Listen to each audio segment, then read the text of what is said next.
Welcome, everybody, and thank you very much for joining us here today. My name is Richard Nephew, and I'm a senior research scholar and program director here at the Center on Global Energy Policy at Columbia University. I'm joined by Jack Lew, visiting professor of international and public affairs here at the School of International and Public Affairs, and a partner at Lindsay Goldberg. I am certain that Jack is a well-known figure to everyone in this room. But it really is only upon reading through his biography that you get a full picture of the range of positions and responsibilities that he has had in his career.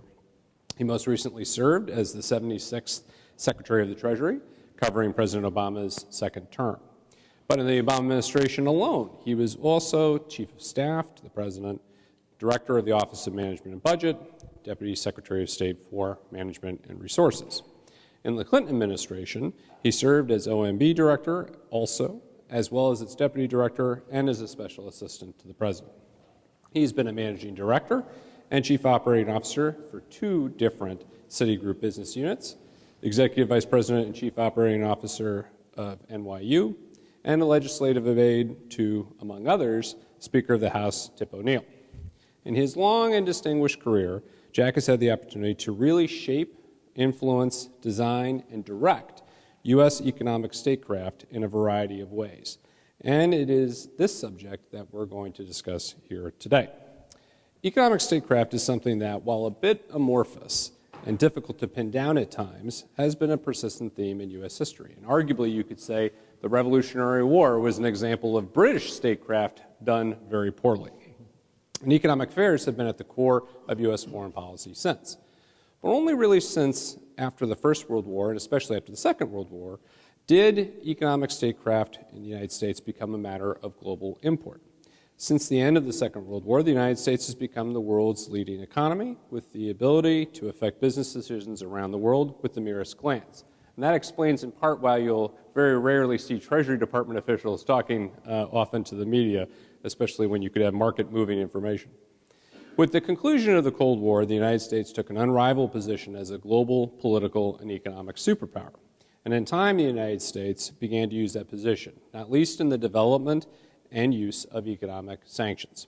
In many ways, this U.S. dominant position has been a boon to the world, offering a stable currency and location for holding financial reserves, as well as an open economy that helps to facilitate transactions the world over. As one colleague of mine is fond of noting, $17 trillion go through the U.S. financial system every day, which is the size of the U.S. economy altogether. And this has benefits for many, not just the United States. But with the election of Donald Trump, we have a markedly different U.S. political environment, and potentially one that will be decidedly more hostile to global commerce than in the past. We also have a president who is more inclined to use the economic tools of state in a manner that is outside of the norm, to say the least. And this is, of course, why we're convened here today. We'd like to be able to tap into the experience, the knowledge, and the wisdom of Jack Lew to help understand where we are and where we've come from in the last 30 years of economic statecraft, so that way we have some sense of both where we can go and where we may be going. Those may be different things. And we'll begin with a bit of a discussion between the two of us in which we'll touch on many of these various different issues.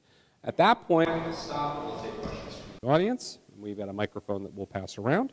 And we will also be taking questions from outside of this room. This event, like all those at the center, is being webcast live, and both the full video and a podcast recording will be available on our website and on iTunes in the coming days.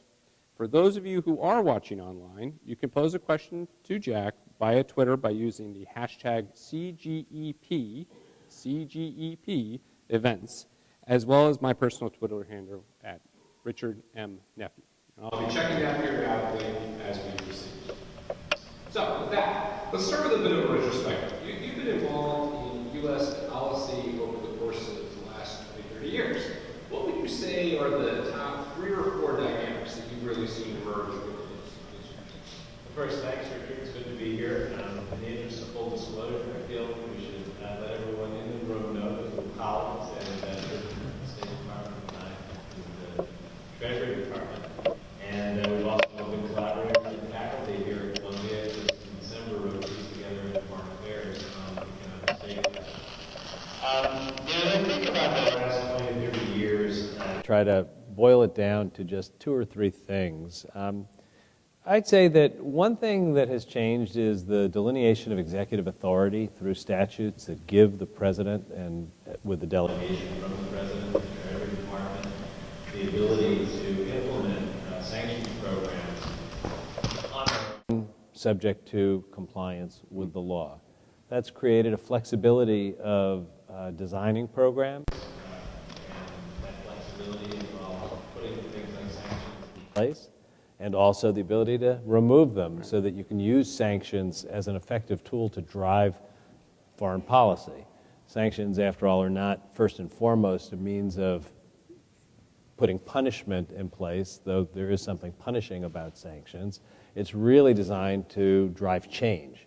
And you have to not just have the ability to put sanctions on, you have to be able to take them off when you've achieved your purpose.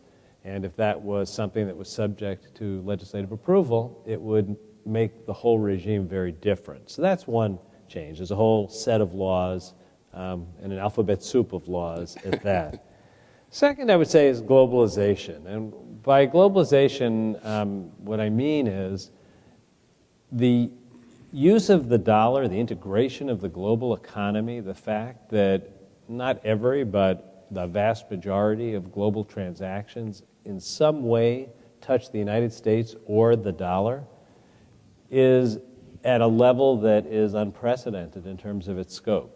Since World War II, it has been growing. Since the end of the Cold War, it's included parts of the world that were not in the same family before. And it has created the ability for the reach of the United States to go far beyond the borders of the United States. And we'll get to that later, I'm sure, as we talk about, the advisability of unilateral action and particularly secondary sanctions. Third, we've learned a lot. In the years, from when I started working on sanctions from the perspective of the State Department to the years I was in the Treasury position, we developed, even in that 6-7-year period, 8-year period, a much more sophisticated approach to targeting sanctions. In the early days, sanctions were quite blunt instruments. An embargo, you cut a country off. Everything is the same unless you make some minor exceptions for things like life-saving medicines. If you fast forward, and I know we'll talk more about this later, from the Iran sanctions to the Russia sanctions, we developed the ability to use more surgical tools to put pressure where we wanted pressure to be, and when we needed to and could, to make sure the unintended spillover effects didn't have the effect of making it harder to keep the focused pressure on the intended target. And again, I think we'll talk about that a little bit more, particularly with regard to the Russia sanctions.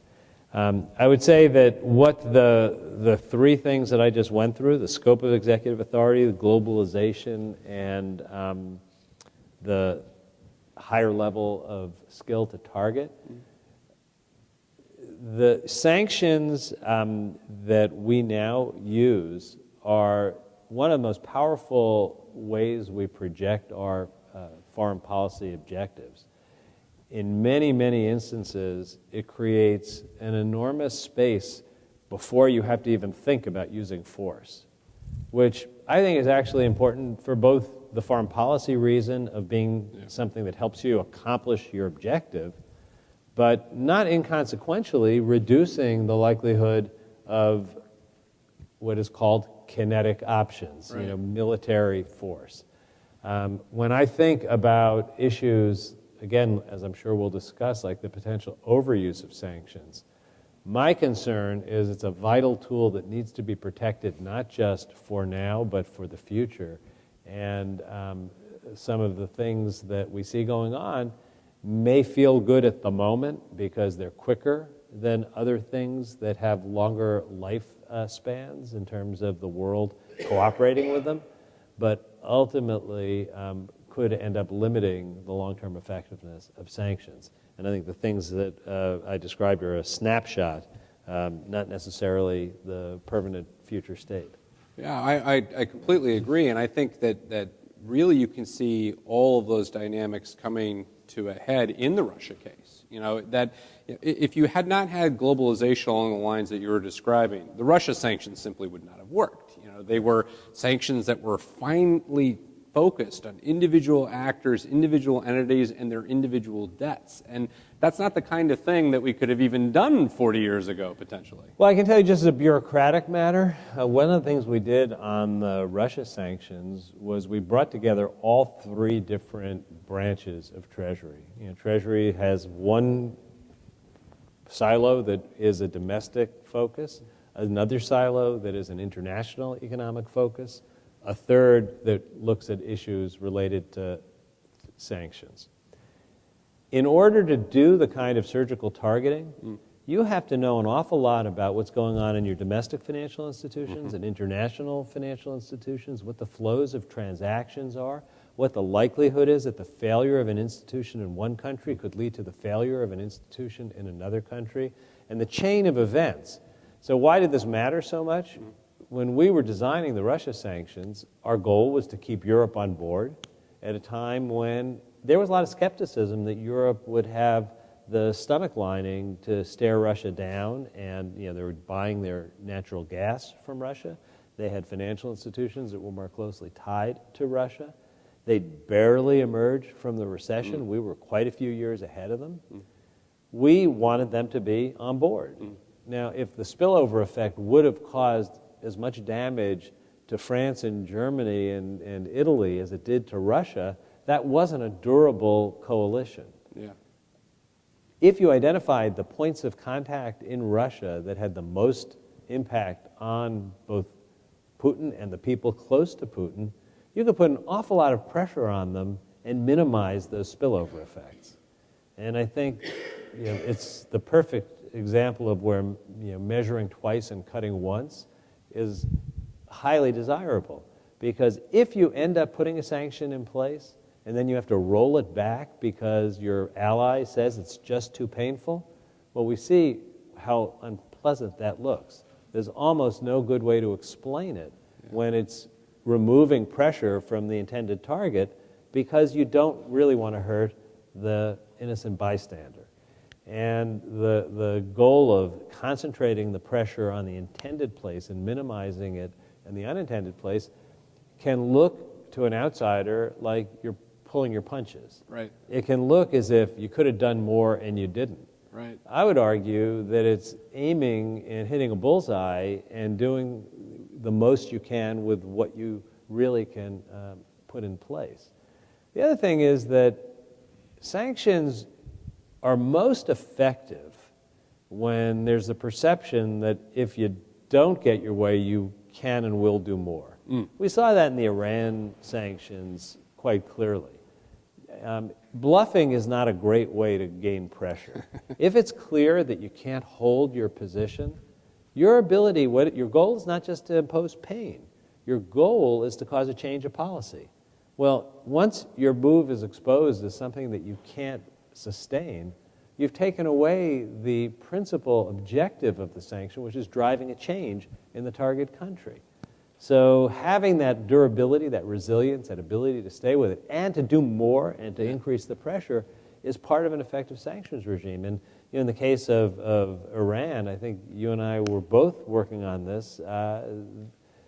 There was a question as to whether or not countries that were highly dependent on Iranian oil should each be treated the same in terms of reducing how much oil they imported from Iran.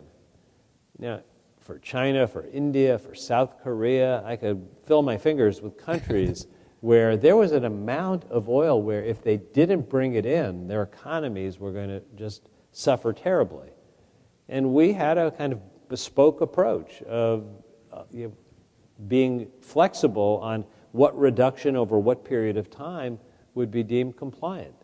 And I actually think that notwithstanding the rhetoric of the current approach, we're seeing some of that even in the implementation of the current sanctions program, because you have to keep all of the parties, online. If everyone were to violate your sanctions regime simultaneously, you lose the ability to sustain it. You can't take action against every country in the world. You can't shut down the global economy. So there has to be some ability to do things that are credible, sustainable, and painful, where you can keep doing more and more, and it has to be married to diplomacy, because you're trying to accomplish a diplomatic end. It can't just be, a punch in the nose for the sake of a punch in the nose. Well, the other challenge that comes along with this, too, is if you aim really, really high and you miss, then you've always got that temptation at home, too. Well, that means I have to do something even more extreme down the road. And I think one of the things that I've been struck by in our conversations has been our agreed and mutual view that you need to keep things in perspective and in balance. You need to prioritize your various different elements of statecraft. But if you become so absolutely entrenched in, I must get a solution to this problem because my credibility is now at stake, and I've said that we're going to get Iran to zero, and if we don't get Iran to zero by May, then there will be a global catastrophe, then you start feeding yourself into a downward spiral, really, where you make decisions that are increasingly capricious, increasingly reckless, and don't have that same level of thoughtfulness, which to me also goes back to the Deripaska sanctions. And I want to be maybe a little bit sharply focused here. Every one of the points you made about bringing together the various different branches of the Treasury Department and having a thoughtful examination as to what would happen, in my opinion, appear not to have happened in the Deripaska sanctions, where you had a decision to act that was made for political reasons, that was carried out in a fairly reckless way without the thoughtful analysis. And then when it came time to take it off, because of the restrictions on executive action that have come into place, you didn't have that ability to do so in a very coherent sort of way. So it almost seems to me that that is a textbook example of how not to impose those sorts of sanctions. Well, look, I can tell you, and you probably remember, we looked at each of the sectors in the Russian economy and did extensive analysis of what the spillover would be to neighboring countries, to Western Europe, to the global economy. We, I think, would have seen the potential of there being an unintended consequence that would make it unsustainable. I can't speak to what the analysis was done. I wasn't there. I do know how much effort we put into understanding that in advance, because I think doing it right the first time is much more effective, and there's, under the best of circumstances, almost no explanation of why you're reversing it when you didn't accomplish the policy goal of the sanctions in an intermediate action. Yeah. I think this administration has a particular problem, and it's one of the reasons that Congress passed a law limiting their executive authority, because their credibility on Russia has been damaged. I have a high degree of confidence that the Treasury staff, the OFAC staff, continues to do things by the book. I mean, none of the people that I knew there would have done anything just because they were told to do it. Yeah. It's a really good professional team. I don't know that there's any way of explaining what happened there that would meet a public test of comfort right now, even if the analysis is solid. And that's bad. Yeah. That's bad, because it means your credibility is wounded as a foreign policy actor, as a nation. And it means you're very unlikely to accomplish your objective. It also means, I think, too, I agree, and I especially agree on the quality of the folks at the Treasury Department who are pushing this information up. But the same thing without the State Department and other places, too. The problem is now that even solutions that may make sense are going to seem like they're wrong. And it's very dangerous from a diplomatic standpoint, because one could even imagine an agreement coming out between Europe and Russia and Ukraine, for instance, that would try and sort out the Ukraine issue, and that to come back to the United States for sanctions relief under CATSA, and not a lot of people believing that it's legitimate. Right. And I think those are the kinds of issues that over a period of time start to snowball. Well, look, you can look at the Iran agreement, the Joint Comprehensive Plan of Action, and I continue to believe that we accomplished the goal of having Iran dismantle its nuclear weapons program and made the world safer because of that. We didn't convince everyone. We convinced enough people that we could implement the agreement. If our credibility had been damaged before we did that, I'm not sure it would have been something that we could have sustained, even in the process that we had to clear back when it was agreed to. And I think that's the situation the administration finds itself in.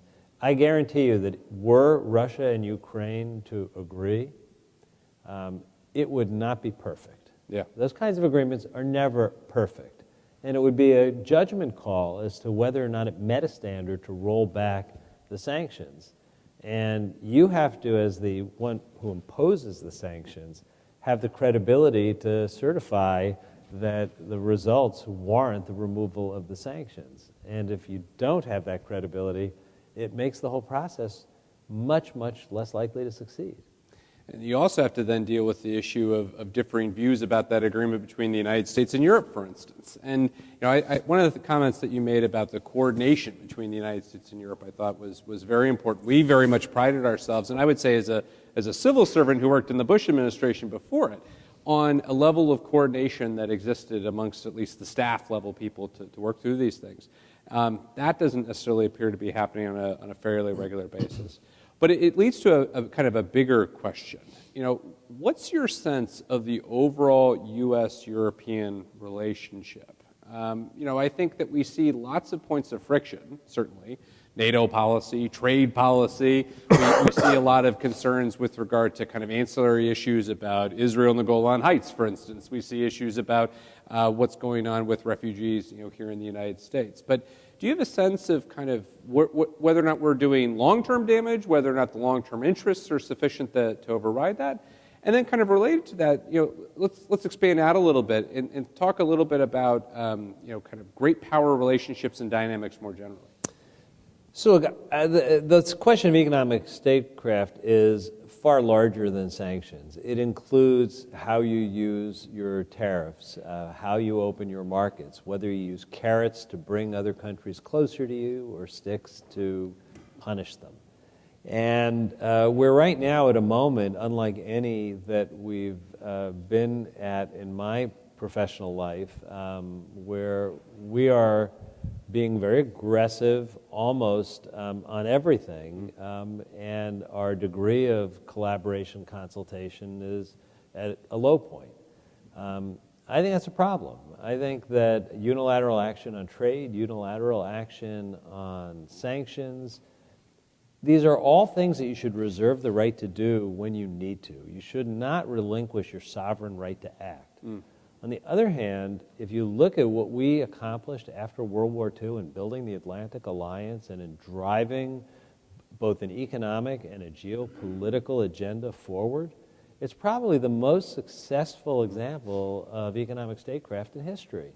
I mean, the Marshall Plan was profoundly in the U.S. interest. We had a market for our products, and we had people who were open to our ideas, and we brought them together, and we created we rebuilt Europe out of the ashes, mostly in our own image in terms of democratic institutions and shared values. For us now to, as a government, deal with Europe with a level of hostility and antagonism that we used to reserve for our enemies is something that I just think is a dreadful mistake. That doesn't mean we always agree with Europe. You just recently wrote a piece, which I thought was very good, on how often we've disagreed with Europe on sanctions issues. We haven't always agreed, but we've tried to bring them along, and we've been most successful when we've brought them along. I mean, Iran is probably the best case of bringing the whole world together. There was literally no other major actor in the world that didn't agree the world would be a safer place if Iran didn't have a nuclear weapon and if we didn't have a nuclear arms race in the Middle East. And we worked with Europe, which had much more economic ties to Iran. We worked with China, that had much more economic ties with Iran, and with South Korea and Japan, and even Russia when we were fighting with Russia on Ukraine. So we put together an international effort which I think put an unprecedented amount of pressure on Iran. I think right now we're unilaterally putting an enormous amount of pressure on Iran, but we're doing it at a very high price. Yeah. We're doing it at the price of having all of our allies, from Europe to Japan, to South Korea, all of our allies questioning what we're doing, questioning whether we are going beyond what is a reasonable boundary of unilateral behavior. And they're only going along because it's in their immediate interest now not to lose access to the U.S. economy. But they're doing everything they can to figure out how not to get caught in that position in the future. Yeah. They're developing mechanisms to try and arrange for flows of business. We don't know how much cheating is going on. I suspect there's more cheating going on than there was when we were working together, and we won't know that for some time. And we're losing our moral authority to bring them along for ultimately what has to be another negotiation at some point if this is going to continue to prevent Iran from having a nuclear weapon. Let's remember that Iran is not likely to stay on its course of foregoing developing a nuclear weapon if all they do is pay the price that they pay when they do develop a nuclear weapon. They had decided it was in their national interest to have a nuclear weapon. Because of sanctions, they changed that decision. If they don't get the sanctions relief, at some point, they will change their decision. Now, I don't think they're doing that now. Yeah. I think they are hoping that the United States ultimately comes back to the agreement, or that Europe finds a way to create economic relief without the United States. That's not a great situation. If your goal was to stop Iran from having a nuclear weapon, that is not more likely to lead to a good outcome than where we were under the Joint Comprehensive Plan of Action. So if your primary goal was to prevent Iran from having a nuclear weapon, right now that is more of a risk of happening than it was before. Europe is less likely to be in a position where they continue to put the pressure on. And I hate to say this, we're depending on Iran, restraining itself because something better may happen in a couple of years' time. And I don't like to rely on one of the worst regimes in the world to do the right thing. But that's where we are right now because of the decisions we've made. I think the U.S.-Europe relationship is much more difficult now. It wasn't so easy before. I mean, when we agreed to the Joint Comprehensive Plan of Action, one of the questions was, how much relief do you give Iran because there's a nuclear deal? Our sanctions against Iran fall into multiple buckets. We have sanctions that are based on their nuclear program. Those were what we were removing. We also have separate sanctions based on their support of terrorism, based on their regional destabilization activities, and based on their human rights violations. We didn't remove any of the sanctions in those last three baskets. Nor did Iran stop the malign activities that gave rise to those sanctions. So we were in a position on the signing of the Iran agreement where the question was, how does Iran get the benefit of having nuclear sanctions removed? They were very unhappy that banks still didn't want to do business with them, and major businesses didn't want to do business with them, and they argued that we didn't keep our deal. I had to go around the world arguing to our allies that we were keeping the deal to the letter of the deal, and then some. We were issuing licenses where it was appropriate to make clear that things were not in violation of the agreement. But if Iran wanted to re-enter the general world of nations, they had to stop doing these other things. And they also had other problems in terms of the corruption of their financial institutions, that people didn't really want to do business with their banks anyway. Now, in the current situation, where the U.S. has withdrawn from an agreement when Iran was complying with the agreement, our ability to make the argument I just made is weakened. Yeah. And I was never pleased that we had greater unity on nuclear than we did on these other issues. I thought the whole world should have been with us on issues related to terrorism and regional destabilization, but we never had the same unity on those issues. And if anything good comes of this, the thing that could come from this is that there is a broader view amongst nations that Iran needs to clean up more than just its nuclear program, and there's the kind of pressure to dial down their other malign activities. I don't know that our unilateral action will accomplish that, but to the extent that I always look for a silver lining, that's a silver lining I look for. Well, this is where one of the points that was made, and it was made by the Obama administration, it was made by people recently in the Obama administration like myself, was that Iran was not going to reform itself immediately and overnight. But one could imagine that with some amount of international engagement, international openness, a little bit of transparency, over time you could see at least pressures emerge within the regime where people who were inclined to try and reform the system would have at least an opportunity to do so. And arguably, it's very interesting, we've seen that out of the Iranians. We've seen a good faith attempt, I think, on the part of the Iranian government, the Rouhani administration, to implement the Financial Action Task Force recommendations, for instance. They were doing that at the end of our time. Yeah. They're making progress. They weren't all the way there, but they were making progress. Yeah. And look, they've still got issues with how they're carving out the definition of terrorism. I mean, Hezbollah is never going to be an entity they're going to say they're going to agree as a terrorist actor. Although, frankly, it's hard enough trying to get our European friends to agree with a common definition of Hezbollah either. But what's interesting about that, to my mind, is that the reform that we started to see inside of Iran may actually, over time, have had some sort of positive impact in terms of Iranian behavior and Iranian cooperation. I think one of the problems that we now have is the voices inside of Iran who are saying, actually, this does demonstrate that any kind of exposure and vulnerability to the outside world is a vulnerability that we need to shut down. And it strikes me that that is not the kind of dynamic we want ongoing inside of a country like Iran, especially one where it certainly is a regime that is engaged in a lot of bad acts. It certainly is a regime that right now is engaged in a lot of things that are hostile to the United States. But it's there. And it's a country that we're going to have to try and deal with. But this takes us back to the issue of perfect being the enemy of the good. And it strikes me that we've had similar conversations about a place like China historically, where for the longest time, the United States had a lot of good reasons to have concerns with what Chinese behavior was. Then we saw moments in which China was engaged in reform. We saw at least some indication that there was an opening there, and now we may not see that as much.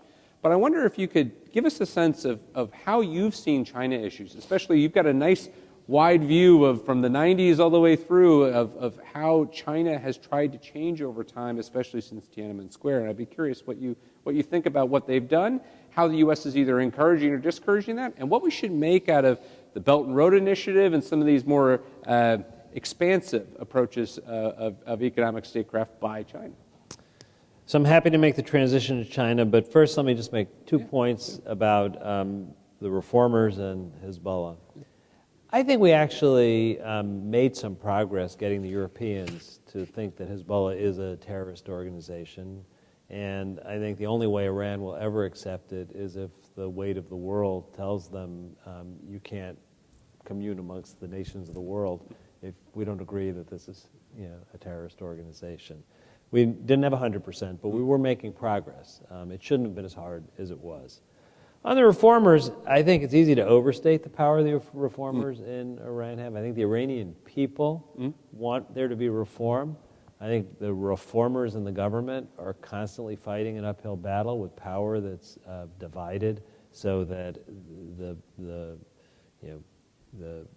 Revolutionary Guard has enormous access to both resources and power, and it I think was important that the message be that the reformers were empowered by the JCPOA, but I think we always had to have modest expectations of how far that would go. Agreed. On China, the period of my engagement with China was most intense starting when I was at the State Department and then at Treasury. And it was fascinating to me that even in the span of time from 2009 to 2017, China was on a pathway where it was moving from being the largest developing country in the world to being the second largest economy, on its way to being the largest economy in the world. It was not over a 50-year period that happened. Right. I mean, I tried engaging with counterparts in 2009. Could we work together on development projects? And what I was told was, we're a developing country. Right. We do not do development, we do commerce. And by 2016, 17, the Belt and Road Initiative is China trying to assert itself in the world, both bilaterally and in the creation of new multilateral bodies. That's a pretty rapid change. I think the underlying issues are changing less quickly. They're changing, but no question but that after China's entry into the WTO and the reforms, both before and after, China opened itself to the world in a way that it never had, and the result was a degree of economic growth that is unequaled in history in terms of a country both growing and reducing poverty. That doesn't mean they created a full open market economy, Right. And it certainly doesn't mean they created a Jeffersonian democracy. Right. They have a different system, and it probably is wrong for us to think we're ever going to see them change their system in a kind of turning a switch. But it doesn't mean we have to be inevitably headed towards conflict. And I think if you look at the list of issues that are currently a source of such enormous tension between the United States and China, they're not new issues. I mean, we did resolve some issues. I mean, I think it's quite notable that when I became Secretary of Treasury, the issue of currency manipulation was a red-hot issue. You could almost not get to any other issue. And by the time my tenure was over, you had to, if you were going to be fair, say that their currency was roughly in equilibrium. It was not a free market exchange rate. They were intervening to defend their currency, but that was in a way that hurt them in terms of foreign trade, not help them. So we didn't complain about it. It doesn't erase the fact that for over a decade, their interventions went the other way, and they were gaining unfair advantage. Now, I think through constructive engagement and through helping them see what was in their self-interest, we did help empower reformers to cause the kinds of changes that make that issue, which was, for a period of time, the thing most likely to drive us to conflict, to resolve it. I hope it stays resolved. We won't be in a better place, either bilaterally or in terms of global stability, if that becomes an issue of contention again. Other issues, whether it's excess capacity in sectors like steel and aluminum, or protection or non-protection of intellectual property, openness of markets to foreign products and foreign investment, there's still a lot of work to be done. I think even in the last months, they've done some things that have moved in the right direction, but the devil is always in the detail, and whether or not that has the effect of changing the impression, which up until very recently was it's getting harder, not easier, to do business in China if you're from another country. Right. That has to change. It has to change in order for the tension to go down, and in order for there to be better economic conditions here, there, and globally.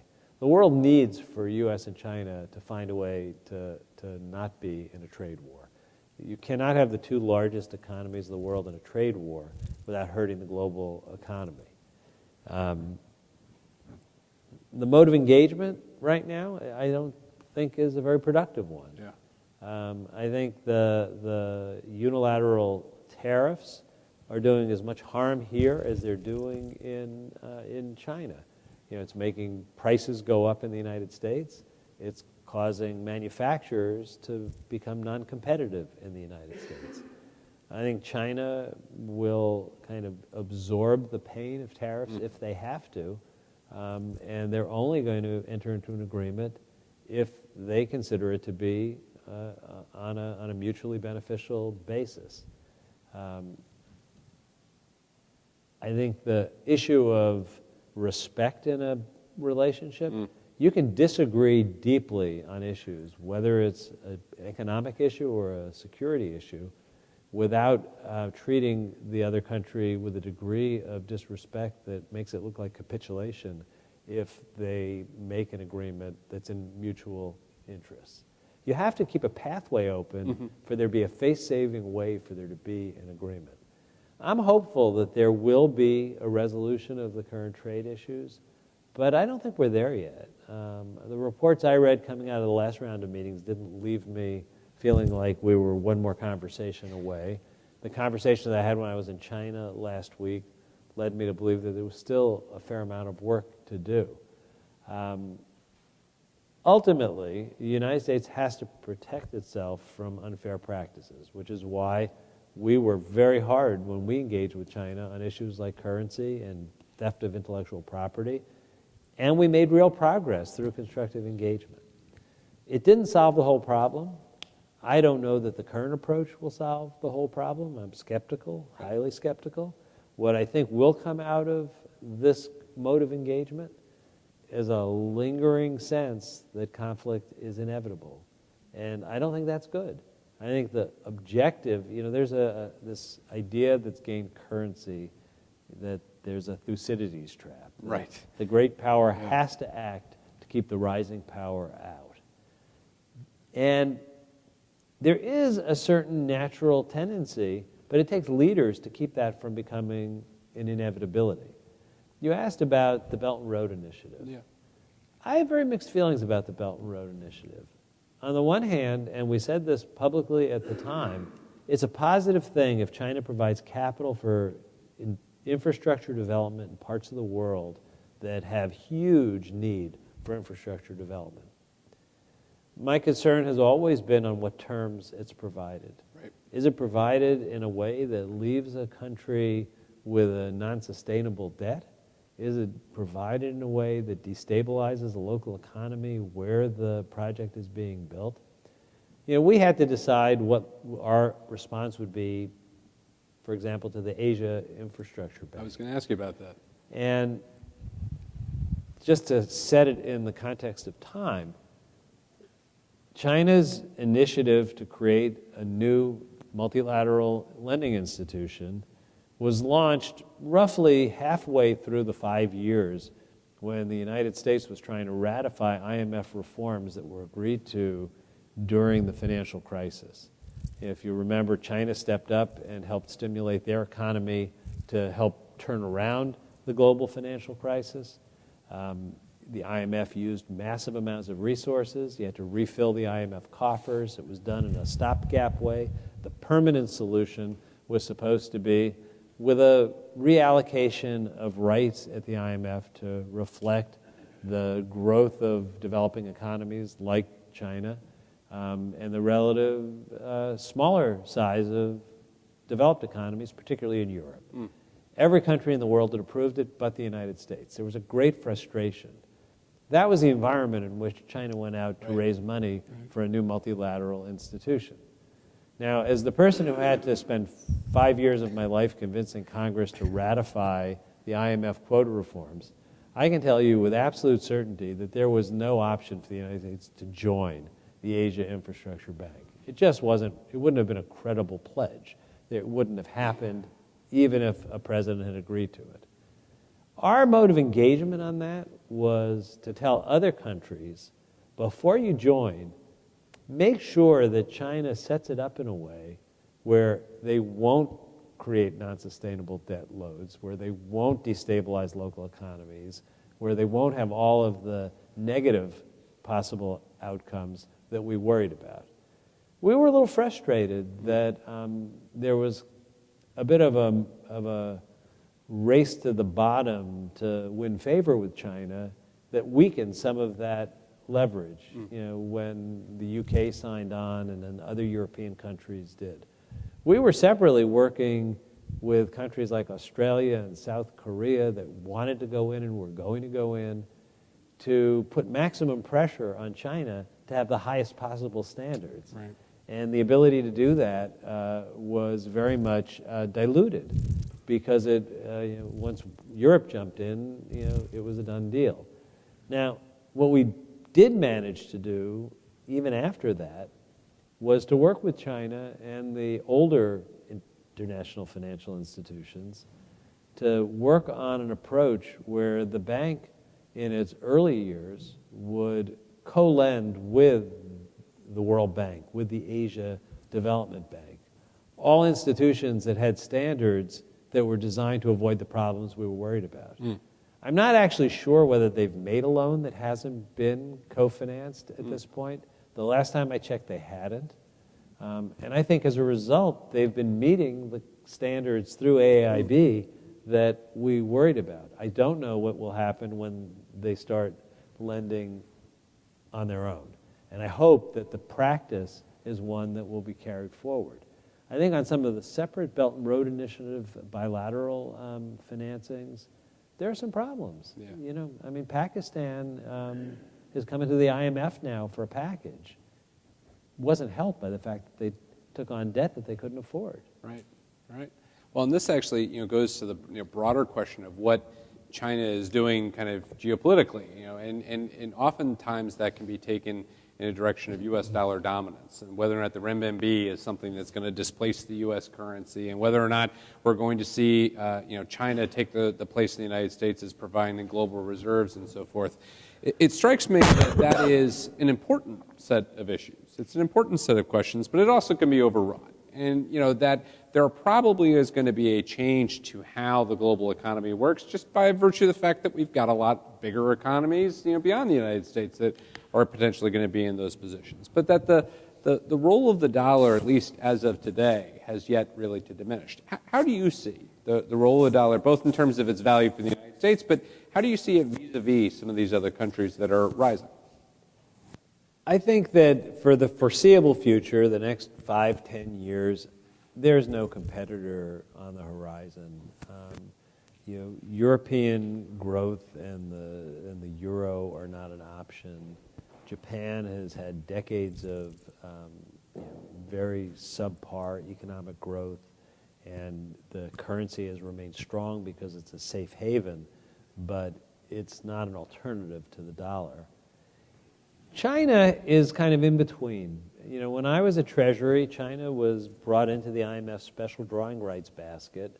It's something that we worked with them on to make the kinds of reforms that would make the RMB more freely convertible, to limit the ability to stop the flow of capital.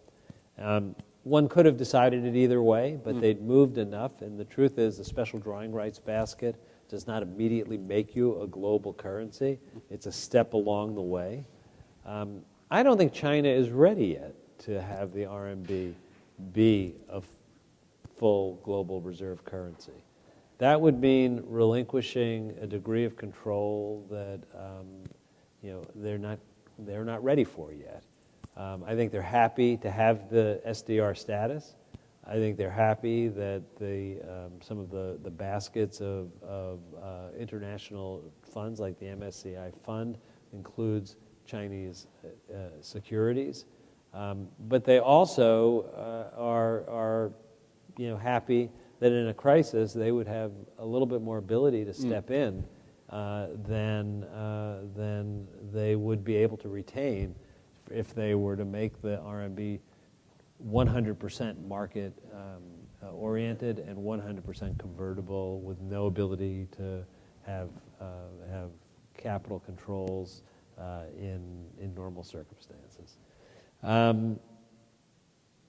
I think it's a mistake, however, to think that the snapshot for the foreseeable future is a permanent condition.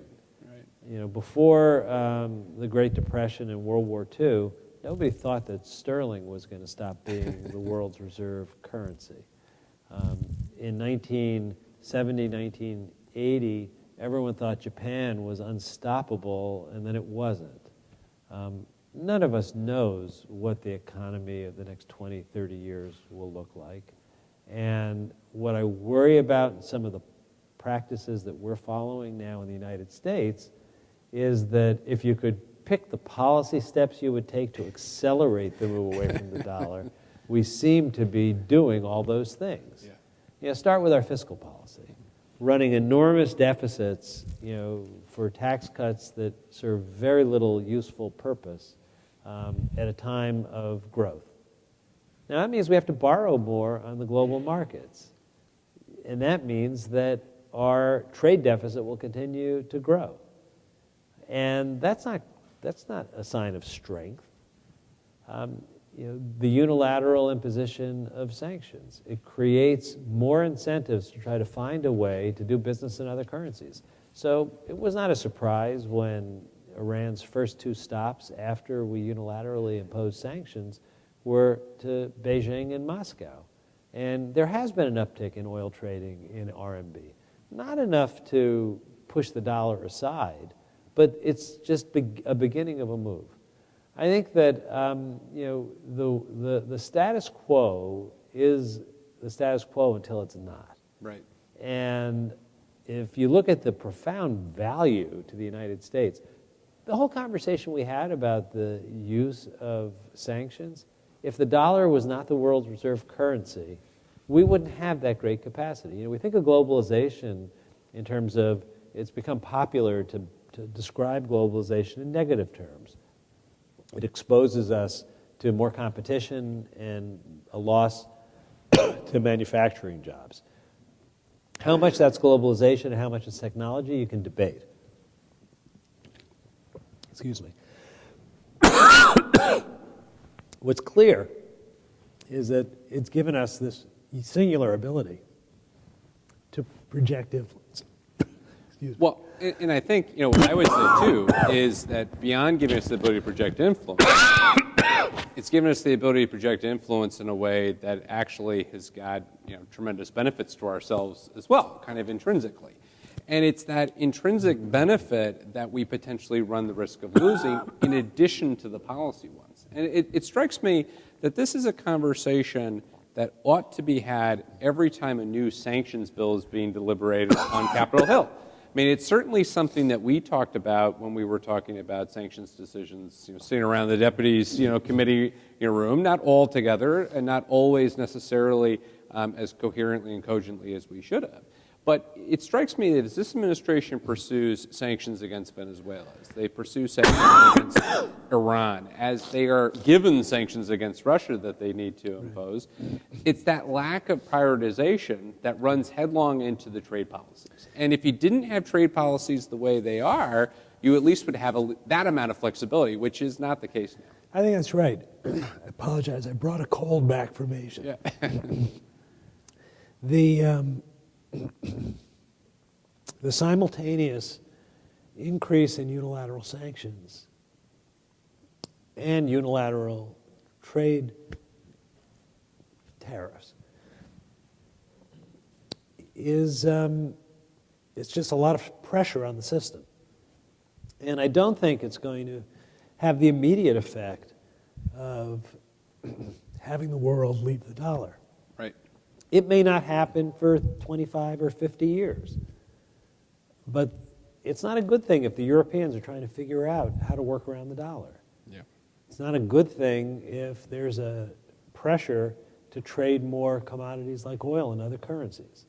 If you valued those, the benefit you get from being the world's reserve currency, you would exercise caution in doing the things that threaten it. Which is not to say that you wouldn't ever take those kinds of actions. Right. You would just do them in a thoughtful, careful way. And at the moment, there is not a sense around the world that the United States is behaving that way. Right. It's that we do things because we can, and it's because we have the desire to act on our own, partially because we don't have the patience for the multilateral processes, partially because it takes longer to do it that way. and partially because it's been characterized as weak to do it in the careful way. I would argue it's exactly the opposite. Yeah. It's not weak to do things in an effective, lasting, durable way. And it's not strong to do things that may or may not accomplish short-term goals with very high potential long-term costs. And I think there's a tension right now that what I'm describing is in some circles seen as accepting that we have to live with the consequences of China's actions on currency, accepting we have to live with the fact that Iran is still doing a lot of bad things in the world. I don't think that's true. I think we moved China more than we got credit for moving China, and I think that if these tactics work, it will be to gain the kinds of incremental gains at a much higher price. I think on Iran, we got a nuclear agreement that's now in jeopardy. And worse than supporting terrorism with conventional weapons is the nightmarish prospect of having a country that supports terrorism have nuclear weapons.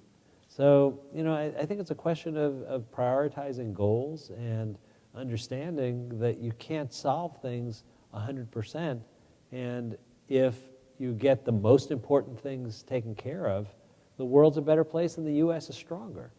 And I hope we end up with a kind of a political debate that allows that to be debated. I suspect on an issue like China, it may or may not be the case that the political debate brings it to a better place. I suspect there's an equal chance that the political debate becomes a bidding war to be tougher on China. And I think that's the reason why China ought to make the kinds of moves that show the reformers are still in a position to implement policy, because it could get worse as much as it could get better. And that's asking a lot when there's this kind of torrent of unilateral action and quite disrespectful tactics. Well, and in part, it speaks back to this question about what Iranian policy is and what a lot of countries' policies are around the world, of whether or not they're waiting and holding their breath over the course of the next 2 years and waiting to see what happens in 2021. I think there is an extent to which the world is holding its breath. I mean, I don't remember 2 years in the last 20 when we haven't had the kind of crisis that you couldn't put off. Don't think it's an accident. Yeah. I think there is a certain amount that the world is hoping. Even our adversaries counted on the United States as an anchor of stability in the world. Yeah. And I think that the power we got for about 70 years after World War II by being the anchor of stability in the world may be unprecedented in history. And I think our chance of having the amount of trust we had before is hurt by the fact that once you've proven that you can do it a different way, it may never be the same. But I think the world wants us to be back in that place, and it is recoverable, but not without a great deal of repair work. And what's also interesting to me is you sit back and you think about hegemonic transitions, what you find is there will be a successor. There will be a successor arrangement. There has been, at least in human history, but the process of getting from one to the other tends to be very messy, very unpleasant, and very difficult. And especially when you consider the benefits that we've gotten thus far from the position that we've had, right. That's a very nerve-wracking sort of position to be in. I think it's also important to remember that the power we have is not just military power, and it's not just economic power. The moral leadership of the world is an extraordinary kind of power. For others to want to be more like you is power. And that's something that we shouldn't take for granted. Well, with that, I think we're going to transition to giving you the opportunity and the audience to ask some questions. We have got a microphone in the back, and we have a gentleman in the back to pass the microphone. So we will go back and forth. We're We're going to go up here to this gentleman up front. And I would ask you please to state your question and to keep it pretty short because we've got a number of people whose hands came up. Right, of course. I'm concerned that the current administration seems to be, one of their policies seems to be sort of the rebirth of mercantilism. The rebirth of mercantilism, which of course gives a particular context and a motivation for economic statecraft, reduce imports, increase exports. The tariffs and things, I think in part they seem more willing than they might otherwise be to impose tariffs because they do help them achieve the mercantilist goal. But on the other side, looking beyond sort of tariffs for the purposes of sanctions, increasing exports, the current administration seems to be very happy to increase the exports of fossil fuels, coal, oil, gas. And in part, that's for the purely mercantilist goal of increasing exports, but it also is to accomplish diplomatic goals like displacing Russian gas supplies and doing other such things.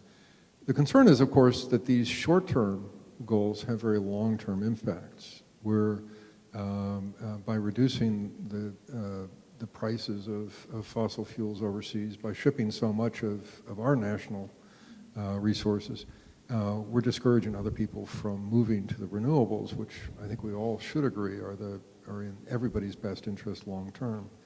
So can you talk about, sort of in that context perhaps, how do we balance the short-term against the long-term, and is mercantilism the right way to go? I assume you would say no. Yeah, I don't think that we'll have a more prosperous and more peaceful world if we have a return to mercantilism. I think we've lived the history of doing business that way. I think that you're seeing a lot of attention to reducing imports and mostly exporting things like agricultural commodities and minerals. I would take a slightly different view on energy, and I think it makes a big difference if you're talking about LNG or coal.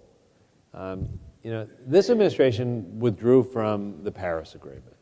We went into the Paris Agreement, and we leveraged our ability to work with China to get the developing world to come into the Paris Agreement. And I can see that exporting more LNG is a way of cementing that relationship. The problem is we don't currently have an administration that supports the Paris Agreement, so we're not getting the benefit of that.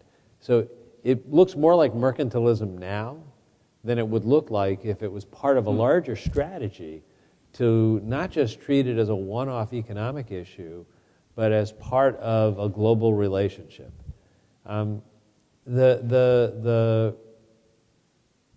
The risk of cutting each of the countries or regions of the world off from each other is not a happy one.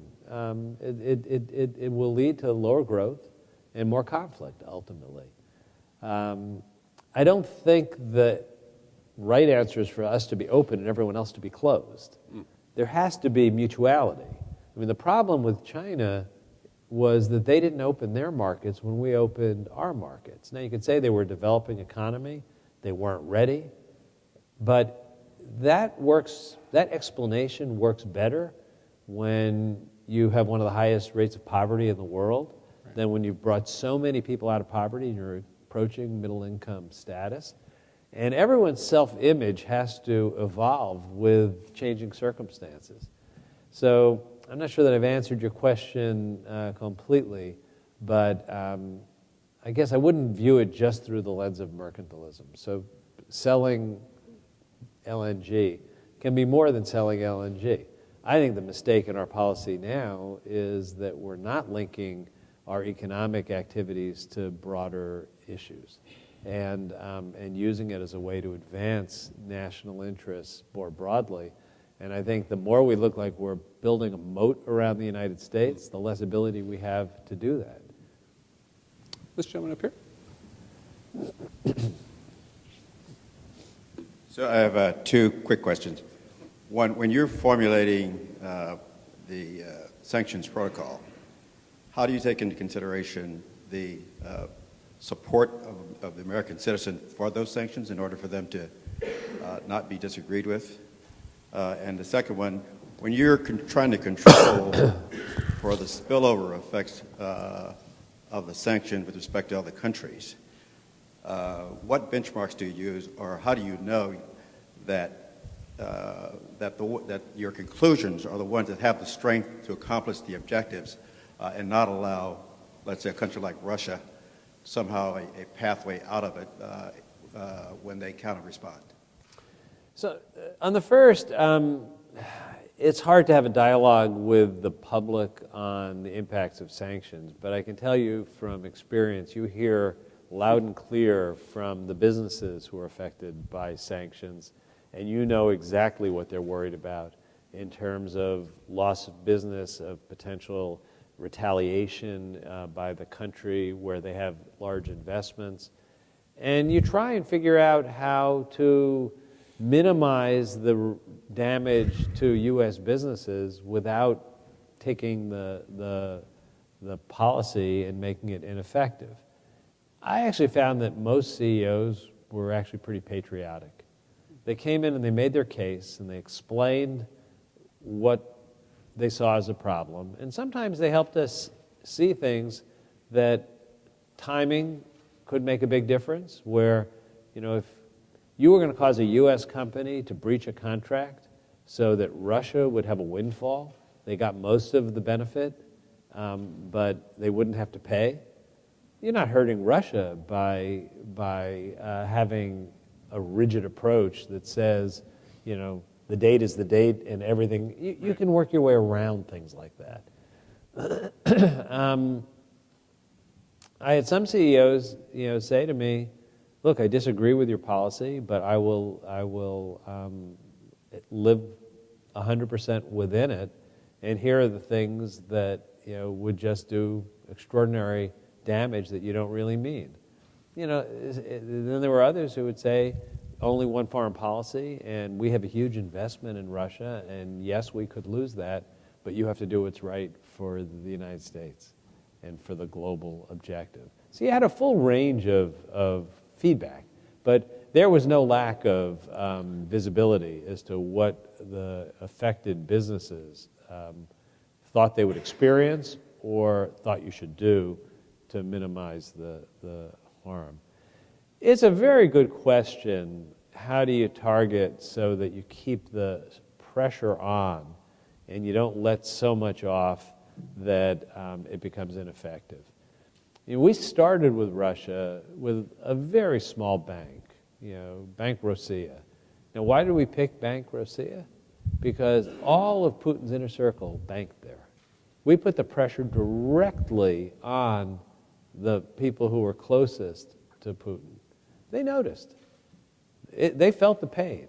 Now, if we'd gone to the largest commercial banks in Russia and sanctioned them and killed the Russian economy so that the consumer was hurt, in every aspect of their life, we would have just speeded up the process of nationalism rising and supporting Putin, and any chance we had of accomplishing our goal would have been diminished.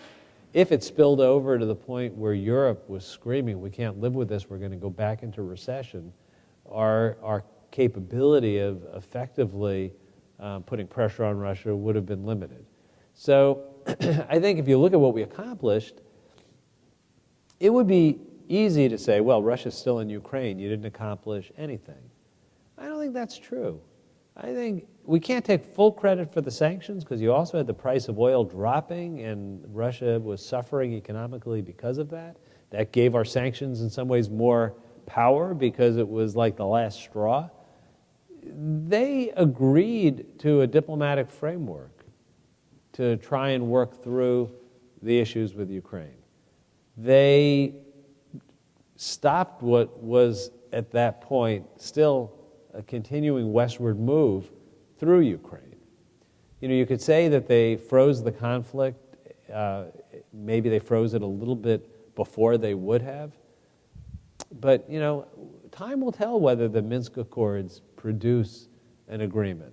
I don't think the Minsk Accords would have happened if there hadn't been sanctions. And I don't think it would have happened if Europe hadn't had the commitment to sticking with us well beyond what Russia thought Europe would be willing to tolerate. I think in some ways beyond what Europe thought Europe would be willing to tolerate. Now, partially it was because Russia was behaving so badly that it made it almost impossible for them to weaken their resolve. But remember, at that point in time, most of Europe was still technically in recession. You know, it was not, the recovery here is a record-long recovery. The recovery in Europe from the financial crisis was slow and shallow. And here we are, the country that they could say, you caused the financial crisis that we're digging our way out of. Now you want us to go back into another recession. You know, that was, you know, it didn't have to be said in those terms. We were aware of that. I will also say, from our perspective, watching the U.S. economy, you know, our trading relationships aren't that complicated. You know, our biggest trading partners are Europe and, you know, China and North America. You know, if Europe went into recession, that was the biggest risk of a double-dip recession in the United States. So you asked me about worrying about public support for sanctions. Causing a recession probably wouldn't have increased public support for sanctions. So I think we threaded a needle actually quite well. I can't sit here today and say I'm happy that it didn't have better effect. I would be happier if I could say Russia pulled out of Donetsk and Luhansk and was negotiating at least, you know, a future for Crimea. You know, we'll have to get back together in 5 or 10 years and see you know, how the end of the story is written. More questions? Let's go to the back.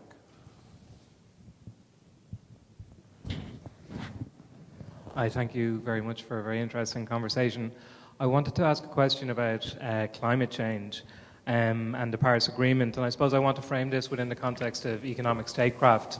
So this is basically an investment challenge. We need to double the levels of investment in green versus brown technologies, but obviously the current administration is sending a very positive or a very negative signal and is actually incentivizing greater levels of investment in brown versus green assets. And I'm just wondering, if you were working for the next administration, what tools of economic statecraft do you think would be appropriate to try and mobilize, especially within the context of transatlantic relationship, to mobilize, you know, greater momentum behind the kind of catalytic cooperation that is intended under the Paris Agreement? Thank you. Look, I think what we were doing in the last year of the Obama administration was the right thing. We got the world to agree to a green climate fund. We actually accelerated U.S. contributions to put as much into it as we could during the time we were there with the appropriations that were available. It's very hard to go to developing countries and say, we want you to go to the highest level of capital investment to avoid making the world 1 centigrade warmer. They want to grow just like we wanted to grow. We grew by burning coal. We grew by doing things to our rivers. They're at that stage of development. You have to provide some economic support. And it can't be 100% externally funded. There was a channel of the Paris negotiations on economic tools. There was a meeting in Addis Ababa before the final Paris meeting. And I went to the conference because it was important that the United States be represented at that meeting at the highest level to try and forge a new global approach on how to divide responsibility for dealing with the economic reality that addressing climate change was going to be costly for the developing world. And I was very pleased that at the conference we came out with a three-legged stool that you couldn't have gotten at an earlier point. Mostly the demand was, we want, you know, official development assistance to pay the bill. We came out with an agreement that there had to be a three-legged stool of official development assistance, home country budget support, and private sector investment. And one of the big things to come out of that conference was a commitment by the United States, the UK, and the IMF to provide the kinds of technical support to build the financial capabilities for countries in the developing world to have better banking systems, better budget systems, to be able to make that three-legged stool happen. I'm not sure that I can sit here today and say I think the United States is advancing those objectives today the way it was 2 years ago, but I think that's the right approach. Over here in the back. Yeah.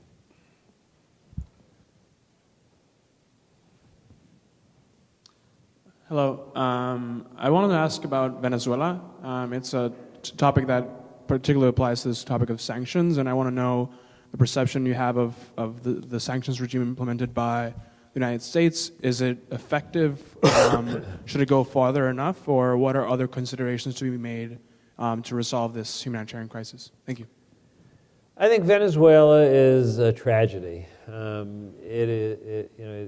Our relations with Venezuela have been as close to non-existent for the last decade as with any country in the world.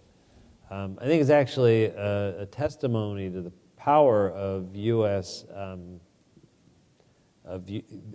economic statecraft that with a country that we're barely connected to, putting sanctions on U.S. oil purchases is having an enormous effect on the economy.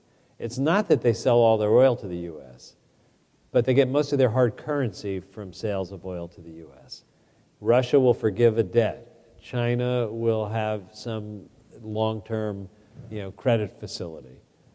The hard currency was coming from the sale of oil to the United States. So we had a disproportionate amount of economic leverage, even in a country that we were barely connected to.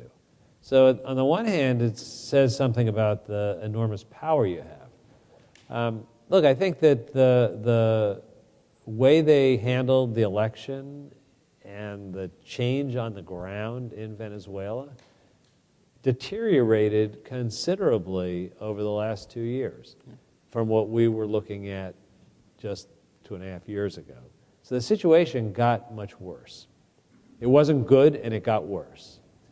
I'll give the administration a certain amount of credit that they have gone with a more multilateral approach, bringing many of the nations of the world together on a sanctions approach in Venezuela. Will it be effective? I don't know.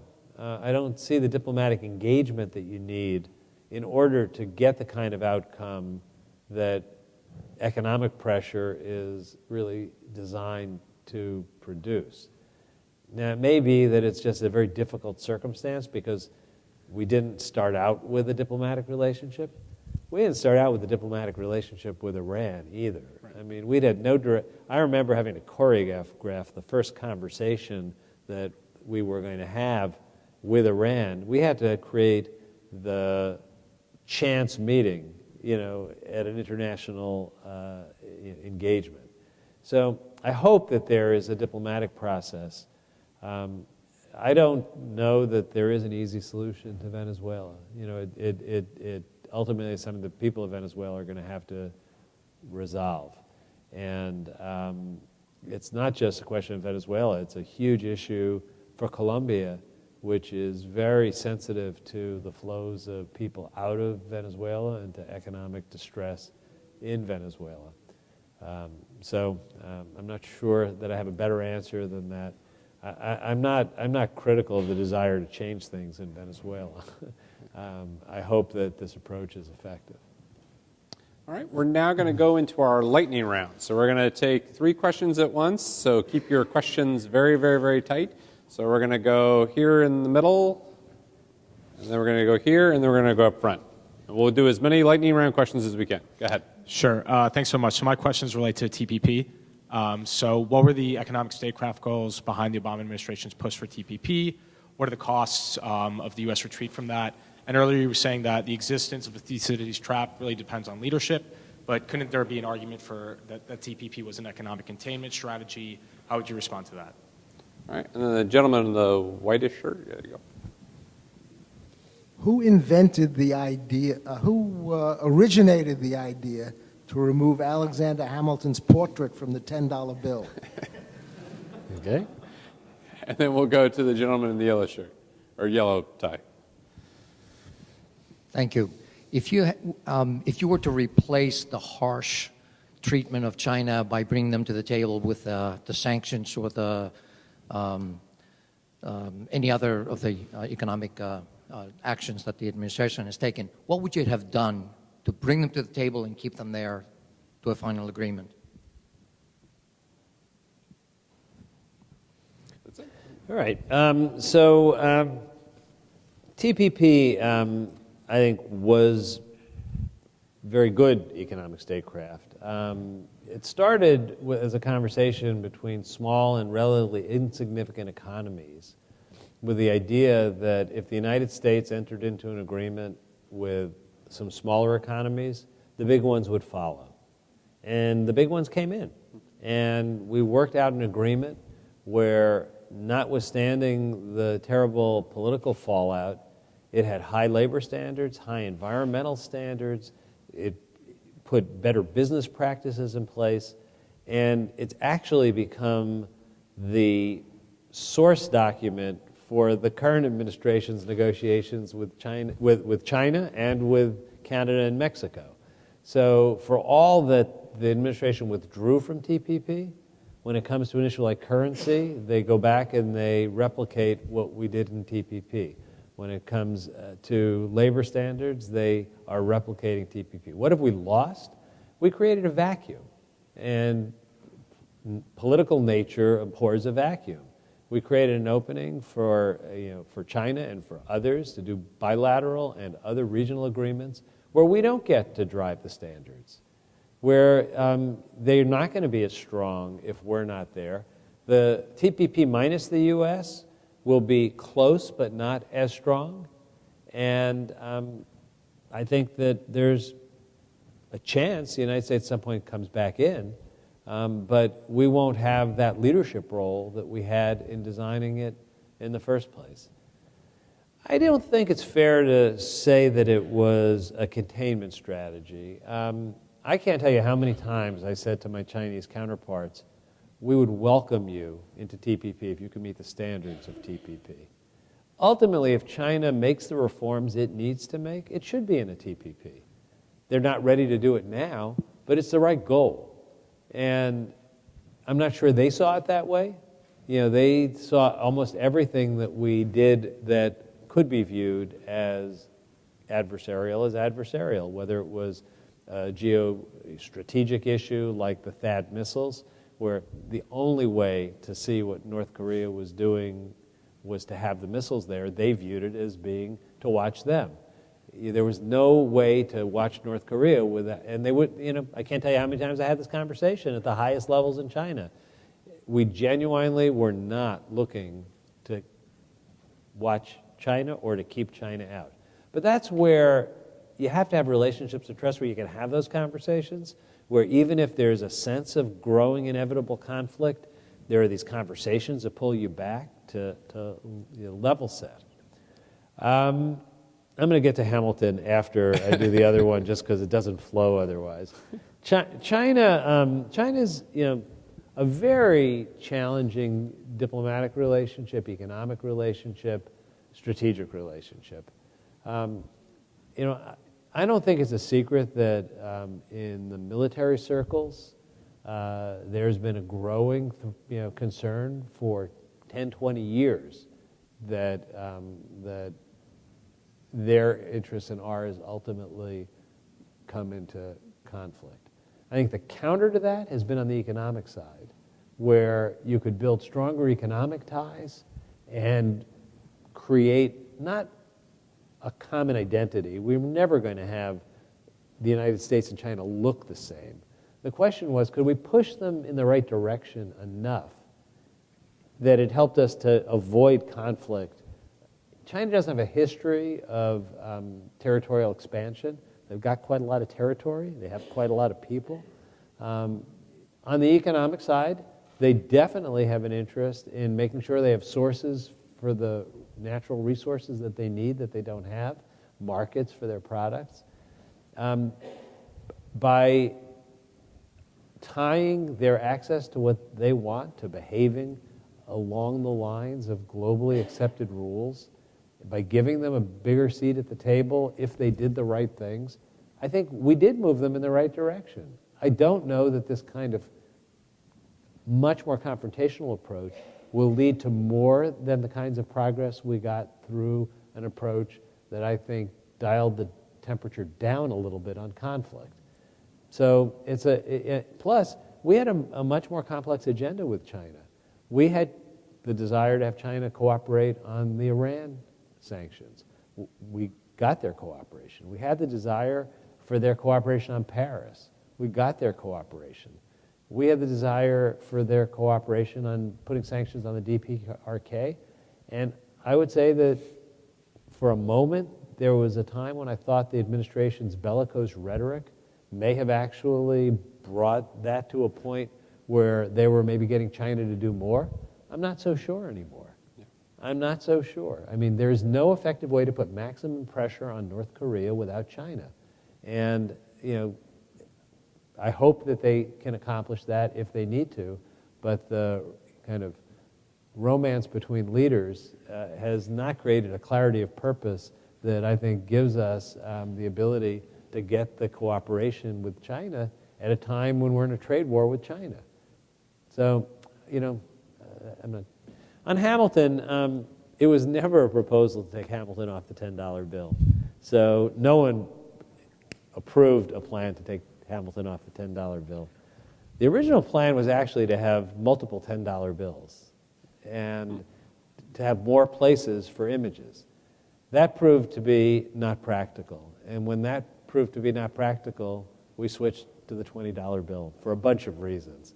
But it is one of the stories that has told itself in a different way. But if you go back and look at, you know, the statements that were made at the time, it was 100% our plan to keep Hamilton on the currency, either in the form he's there now or in a comparable form at all times. Excuse me? There was a discussion amongst the group that does. Well, we redesign our currency periodically for security reasons, regardless of the images. And I, for one, think it's a really important thing for our currency to tell the full story of our country. And I'm very proud of the recommendations that we made. And I'm still hopeful that they endure. Well, I want to say thank you very much to everybody for joining us here. As I mentioned at the start, the full video recording of this event will be available on our website in a few days. You can also subscribe to our podcast series on iTunes, Stitcher, SoundCloud, and lots of other platforms. This is just one of a number of great events we're hosting in the coming weeks. Upcoming events will include on Friday, Financing the Energy Transition, Understanding Green Bonds at the Princeton Club at 9:30. And then most especially of all, next week, we've got the 6th Annual Columbia Global Energy Summit that will actually be held at Alfred Lerner Hall, as I said, Wednesday, April 10th, all day. Speakers include former U.S. Senator of North Dakota Heidi Heitkamp, Megan O'Sullivan, former U.S. government official, and Jean Kirkpatrick, professor of practice of international affairs, and Mona Sutphin, an advisory board member of the Center on Global Energy Policy, and another colleague from the Obama administration. And Clinton. And Clinton, yeah. And many, many more. So thank you very much, and let's thank Jack Lew for his participation. Thank you.